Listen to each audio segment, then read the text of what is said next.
नमस्कार मित्रांनो, सचिन गायकवाड तंत्रज्ञानाचे शिक्षण पर्व या यूट्यूब चॅनलवर आपणा सर्वांचं स्वागत.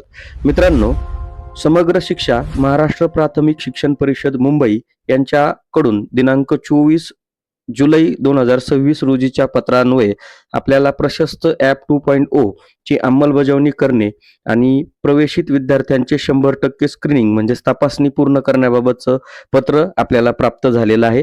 आणि या पत्रान्वये आपल्याला प्रशस्त ॲप डाउनलोड करून त्यामध्ये काय कार्यवाही करायची हे आपण आजच्या व्हिडिओमध्ये पाहणार आहोत. त्यासाठी आपल्याला सर्वात पहिलं प्ले स्टोअरवर जायचं आहे आणि प्रशस्त नावाचं ॲप आपल्याला प्रशस्त ॲप असं सर्च करायचं आहे. आणि ते प्रशस्त ॲप अशा पद्धतीने त्याचा लोगो आहे, त्या लोगोचं ॲप आपल्याला इन्स्टॉल करायचं आहे. या ॲपची लिंक डिस्क्रिप्शन बॉक्समध्ये असेल, तिथून देखील आपण डायरेक्ट प्ले स्टोअरवर येऊन हे ॲप डाउनलोड करून घ्यायचं आहे. डाउनलोड केल्यानंतर आपल्याला त्याला ओपन करायचं आहे. ओपन केल्यानंतर आपल्याला अशा पद्धतीनं त्याचं जे काही डॅशबोर्ड आहे तो आपल्याला पाहायला भेटेल. आता इथे प्रशस्त ट्युटोरियल असं एक आपल्याला दिसतंय, याला आपल्याला क्लिक करायचं आहे. क्लिक केल्यानंतर आपल्याला ट्युटोरियल लॉग इन साठी इथे रोल दिलेला आहे, ज्याच्यामध्ये टीचर रोल दिलेला आहे. तर सर्व शाळेतील सर्व शिक्षक मुख्याध्यापक यांनी या रोलवरून लॉग इन करायचं आहे आणि हे सर्वांसाठी कंपल्सरी असणार आहे. त्यासाठी आपल्याला टीचर रोल ऑलरेडी इथे सिलेक्ट आहे.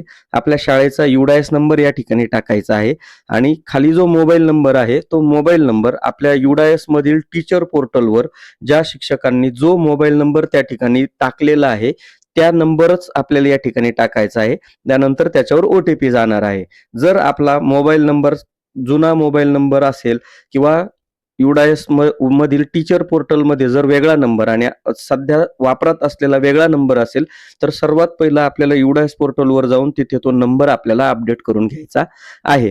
जर नंबर बरोबर असेल तर आपल्याला तो नंबर टाकायचा आहे. खाली दिलेला कॅप्चा टाकून सेंड OTP यावर आपल्याला क्लिक करायचं आहे. सेंड OTP ला क्लिक केल्यानंतर आपल्याला आपल्या रजिस्टर्ड मोबाईल नंबरवर एक OTP प्राप्त होईल. आलेला OTP आपल्याला त्या ठिकाणी टाकायचा आहे. सबमिट OTP यावर आपल्याला क्लिक करायचं आहे. सबमिट केल्यानंतर आपणासमोर अशा पद्धतीनं एक स्क्रीन ओपन होईल, ज्यामध्ये काही इंट्रोडक्शन व्हिडिओ दिलेले आहेत आणि इथे आपण या व्हिडिओची भाषा देखील बदलू शकता. इथे हे इंग्लिश आणि हिंदी दोन भाषेमध्ये आपण हे व्हिडिओ पाहू शकता. त्यामध्ये फक्त हिंदी आणि इंग्लिश दोनच ऑप्शन असल्यामुळे आपण हिंदी निवडायचं आहे. आणि हिंदी निवडल्यानंतर आपल्याला हे जे व्हिडिओ आहेत हे एकूण 10 व्हिडिओ याच्यामध्ये दिलेले आहेत आणि हे 10च्या 10 व्हिडिओ साधारणतः 45 मिनिटं एवढ्या कालावधीचे आहेत. आणि ते व्हिडिओ आपल्याला स्टेप बाय स्टेप पाहायचे आहेत, ज्यामध्ये जी माहिती दिलेली आहे ती पाहून आपल्याला त्याबद्दल माहिती प्राप्त करायची आहे. आता हे व्हिडिओ पाहण्यासाठी आपल्याला हा जो मध्ये जो भाग दिसतो याला आपल्याला क्लिक करायचं आहे युट्यूबच्या सिम्बॉलला आणि याला क्लिक करून ते व्हिडिओ ऑटोमॅटिक या ठिकाणी प्ले होणार आहे. आपल्याला हे जर मोठ्या स्वरूपात पाहायचे असतील तर इथे रोटेशन नावाचा एक छोटासा आयकॉन दिसतो, याला रोटेट करा. रोटेट केल्यानंतर ती स्क्रीन तुमच्या समोर अशा पद्धतीनं दिसेल आणि त्याला प्ले करायचं आहे. प्ले केल्यानंतर जर आपल्याला असं वाटलं की हा व्हिडिओ आता स्किप होणार नाही, आपण जसं स्किप करतो युट्यूबचे व्हिडिओ तसं तो स्किप होणार नाही, तो रेग्युलर आपल्याला आहे त्याचा पद्धतीनं पाहायचा आहे. जर आपल्याला असं वाटत असेल आपल्याला हा स्पीड करून पाहायचा असेल तर इथे सेटिंगचा एक ऑप्शन आहे आणि त्यावर जाऊन इथे आपल्याला स्पीड नॉर्मल ऐवजी इथे 2x पर्यंत आपण हा स्पीड करू शकतो आणि तो स्पीड मध्ये पाहू शकतो जास्तीत जास्त. परंतु जसं आपल्याला कम्फर्टेबल असेल तसं आपण चॉईस करायचा आहे आणि तो व्हिडिओ आपण पाहून घ्यायचा आहे.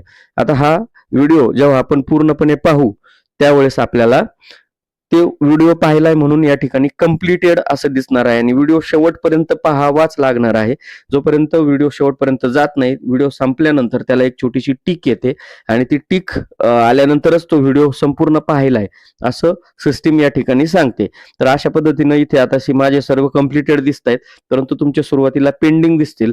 त्यानंतर तुमचे काही व्हिडिओ मध्येच काम अपूर्ण राहिलं तर इन प्रोग्रेस मध्ये तुम्हाला ते व्हिडिओ दिसतील. पेंडिंग व्हिडिओ किती राहिले ते यामध्ये दिसतील आणि एकूण कंप्लीट झालेले व्हिडिओ तुम्हाला या ठिकाणी दिसतील. तर फक्त सध्या तरी प्रशस्त ऍप मध्ये आपल्याला जे व्हिडिओ पाहायला दिलेले आहेत ते व्हिडिओ फक्त सर्वांनी कंपल्सरी पाहून घ्यायचे आहे आणि यानंतर आपल्याला जे प्रशस्त ॲपमध्ये विद्यार्थ्यांचं स्क्रीनिंग करायचं आहे. यानंतर आपल्याला जे व्हिडिओ किंवा जे काम करायचं आहे ते UDISवरील डायरेक्ट विद्यार्थी संलग्न यामध्ये होणार आहे आणि त्यानंतर त्यांचं स्क्रीनिंग कसं पद्धतीनं करायचं हे आपण नेक्स्ट प्रशस्त ॲपच्या पार्टमध्ये पाहणार आहोत. त्यासाठी चॅनलला सबस्क्राईब करून ठेवायचं आहे. व्हिडिओ आवडल्यास व्हिडिओला लाईक करून हा व्हिडिओ आपल्या सर्व बांधवांपर्यंत पोहोचवायचा आहे. धन्यवाद.